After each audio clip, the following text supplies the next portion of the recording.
Oops! Ang bilis nun ah. Kita nyo yun? Totoo pala talaga na may ahas na may dalawang ulo. Ayan, kung mapapansin nyo. Ito, ayan, tsaka to. Ayan, bali dalawa to eh. Kapwa sila may dalawang ulo, no? Kita nyo? Ito naman, yung baby king cobra. Ayan, kung mapapansin nyo, yung pattern na parang butterfly sa kanyang ulo. Ayan, baby king cobra. May kamandag na rin to. Pero hindi pa gaano. Kasi nga, baby pa siya. At hindi pa rin siya gaano matapang, no? Dahil baby pa nga siya. Ito yung baby king cobra. Pero wag basta-basta gagayahin na hawak-hawakan.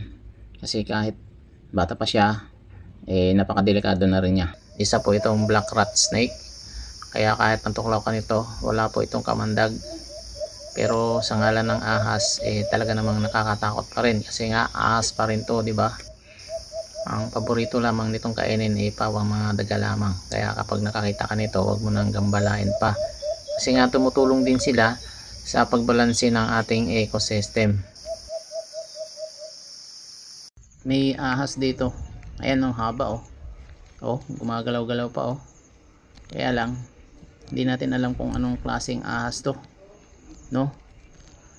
Tawagan kaya natin si Cobra Friends, no? Pahuli natin to. Napakadelikado nito eh. Oh, naglabasan na kasi sila ngayon sa kanilang mga lungga dahil sa mga malawakang pagbaha, no? Kung tawagin sa amin to, kukuk.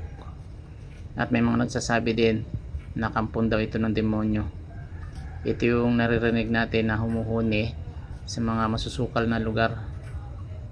At ahas pala ang paborito nitong pagkain. Ewan ko lang sa inyo kung anong tawag sa inyo nito. Basta sa amin to, ang tawag nito sa amin kukuk. May ahas dito. Hindi mo agad mapapansin kasi nga kakulay niya yung kanyang pinagtataguan. Pansin nyo ba yung kanyang buntot? Ayan oh, magalaw-galaw pa oh, di ba? Oh, magalaw-galaw pa eh. Pag hindi mo ito mapapansin agad, malamang sa malamang maapakan mo nga ito at malamang matuklaw ka pa ng ahas na to. Nakikita nyo ba yung pattern na parang butterfly sa kanyang ulo? Yan. Yan ang patunay ng isang king cobra. Ang ahas na ito ay isang king cobra. Kaya kapag nakakita kayo ng ganyang pattern sa kanyang ulo na parang butterfly, king cobra yan. Oh, may isa pang ahas dito. Nagpapalit din siya ng balat, no? Kaya sila nagpapalit ng balat dahil nga lumalaki na yung kanilang katawan. Hindi na kasya yung kanilang katawan dito sa kanilang lumang balat.